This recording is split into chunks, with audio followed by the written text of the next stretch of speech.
So as you all probably know, with the latest Modern Warfare and Warzone update, they've nerfed the Grau and the MP5, and I know a lot of people were using those weapons, so now maybe looking for a different weapon to try. Well, what a lot of people haven't noticed is they've actually buffed or improved the FAL, and they've made it now so that at kind of a short to medium range, quite a good range, you can potentially now get a one-shot headshot. So what I'm going to do is take a quick look at the FAL. Now I used to use this weapon quite a lot. This used to be one of my favourite weapons and maxed it out quite early on. So now if they've improved it even more, I might be interested in going back and having a look at it. So if you have a look at your different attachments, it all depends what kind of player you are and how you're thinking you're going to use the weapon to decide what kind of attachments that you want to get. So if we start off with the muzzle. Now here, normally in Warzone, most people recommend that you have some kind of suppressor on there so that it hides your location and you don't show up on the minimap when you're shooting. Makes it harder for people to know where you're shooting them from. So when you're looking at this, you've potentially got the tactical suppressor, which gives you sound suppression, but it does, all of these do affect the aim down sight speed and aim walking steadiness. So it depends what kind of range you want to be firing at. If you want to make it closer range, then you could potentially go like for the tactical suppressor, which I think is what I'm probably going to do. Gives you the sound suppression, does affect aim down sight and aim walking steadiness, but only a tiny bit. If you look at the mobility graph there, the line on mobility, it's only gone down a tiny bit, so it's not going to make a huge difference. So I think I'll probably go with the tactical suppressor. But what you can do, if you've got one of these selected, you can then look at the others and you can compare what the difference would be. So if you went for the lightweight suppressor, that will massively reduce the range, but not the aiming down sight speed and the steadiness. So I would probably lower the range. Yeah, I think I'm going to go for that actually. Lower the range, but then you keep all the other lines pretty much where they are by default. Now if you want longer range, you can go for the monolithic suppressor, which gives you the sound suppression but actually increases the damage range. So it's slowing down the aiming down sight speed and affecting the walking steadiness, which means you won't want to be running around a corner with this weapon and quickly trying to aim down sight at close range. It's not going to work. This is for longer range, almost kind of like marksman rifle type ranges. But I think I'm going to try out the lightweight suppressor. Let's see what that's like. So I'm moving on to the barrel. You've got 3 different options on the FAL. So the first one, the ultralight, says that it actually increases aim down sight speed but lowers the bullet velocity, which means looking at the graph, it lowers the range, reduces the range. So I think I'm probably going to set this up for a closer range sort of weapon. I might use a sniper rifle maybe as my secondary.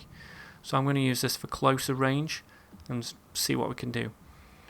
So if we choose the ultralight, if we just have a look at the other barrels, the marksman gives you much greater range, control and accuracy according to that, with your recoil control, but there's quite a big drop in mobility.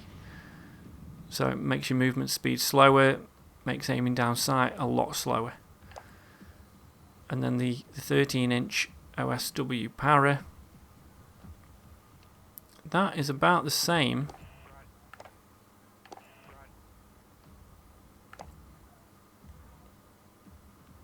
Yeah, see, that will give you, that lowers the bullet velocity and the recoil control, but increases the aim down sight speed and the movement speed.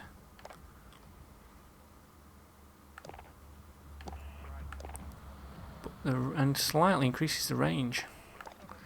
So maybe that one's worth to try. Some of these are so similar that it's like, which one do I choose? Because I mean, look at the graphs on those are virtually the same. There's only a tiny difference. So let's go with that one. Let's see what that's like. So then you've got your lasers. Now, the first two increase hipfire accuracy, which not, because this is like a single shot gun, it's not going to be great for hip firing.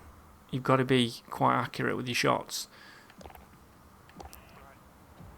So potentially the one that you would want to use on this, you could use that top one that does the sprint to fire speed, so that if you are sprinting, you can quickly do your aim down sights and get on target quick. Or the tack laser is even better. That does increases aim down sight speed, aiming stability, and aim walking steadiness. So I think we'll come back to that. I'm not sure whether I'm going to use a laser, but they're all, if you look at the lines again on these, they're very, very similar. But this one potentially increases your aim. If I'm going to make a sort of a shorter range, the aim down sight speed is probably the one that you want, and the aim walking steadiness. So let's go for the tack laser. And then on this, yeah, we'll go for the lightweight suppressor.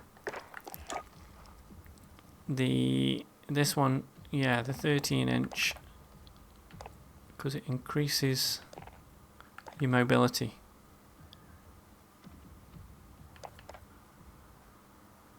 Movement speed, yeah, I'm going to go for that. Now, optic, if you're going to use it closer range, then you probably are better using the iron sights, because all of these do increase the accuracy and the range, but risking the lowering the mobility, although that's pretty good. The mini reflex gives you accuracy, slightly lower aim down sight speed, but the other lines don't go down massively. Now, what I have seen people do is even slap if you want long range, even slap a sniper scope on it, and it almost becomes like a sniper, which could be an option for you. But I think I'm going to leave mine with the iron sights and just see how that goes. So for the stock, if you want it really fast for close range, you can go for no stock, which increases your movement speed and your aim down sight speed, but it does affect the stability and control. So I'm not sure. You need to be quite accurate with this, with it being a single shot or a burst fire. So I don't know that having no stock is going to be great, but it will. Look at the mobility increase on that. It's massive. So your aim down sight is a lot faster. And then the others give you a bit of a balance. The most balance is probably the close quarter stock. Increases the aim down sight speed, but affects the stability. But if you're using it close quarters, maybe the stability isn't that important, so you could use that one.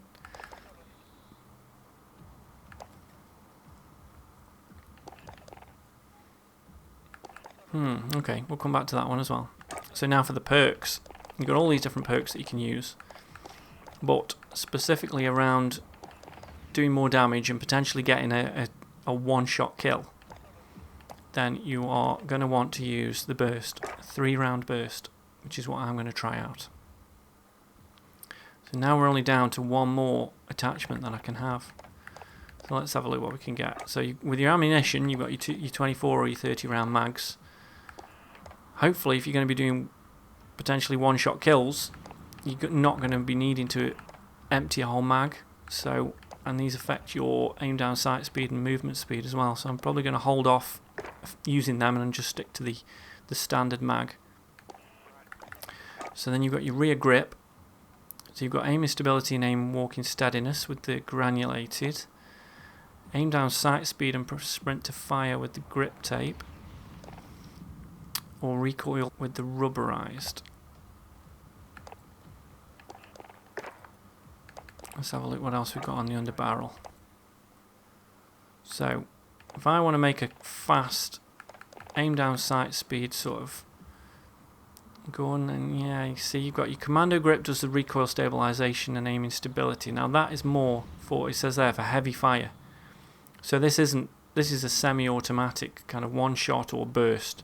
So you're not going to need that. That's like for sustained fire when you're using that's got like fully auto 60 round or 100 round mag to try and stay on target while you've got your finger held down. So that's not really going to help us with this. See, your initial recoil control could be useful with your 3 round burst. So something like the Merc foregrip could help with your recoil control. But that does reduce your aim down sight speed and walking movement speed, so it does slow you down slightly. You got your Ranger, recoil control, that's very similar. Tactical, aiming stability, but it does affect movement speed. And the Operator, recoil control, but again affects the aim down sight speed, but it does increase your accuracy, range and control. I'm not that bothered about range if this is going to be a short range sort of setup. So none of these increase your aim down sight speed. They're all around recoil control and aiming stability. So for short range, we're going to have to go with either a stock to increase your movement speed, or your grip tape. Now this one, the stippled, gives you the aiming down sight speed and the sprint to fire speed, which could be useful. And then how does that compare to a stock? So the stocks we've got,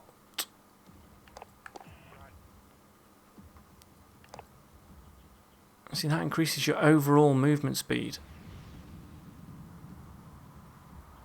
but does affect your recoil control and stability, whereas the tape doesn't affect the recoil control. So I reckon I'm going to go with the stipple grip tape. Yeah, I'm going to go for that. So I'm going to try this out, as this is quite a short range, but hopefully with the burst it's going to be a one-shot headshot weapon. So let me know what you think of that. Are you going to be using the FAL? Is this a gun that you're potentially going to be swapping back to? Or if you've never used the FAL, might this tempt you to try it out now? Now, like I said before, I did used to use this quite a lot. I do like the one shot, a powerful weapon, but you have got to be accurate, and it's not great like on the multiplayer maps where you're running around at short range.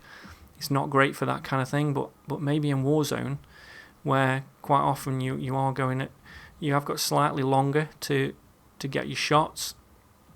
So in that situation it might be a bit better. But I might try out a few different builds, a few different loadouts, and see what happens.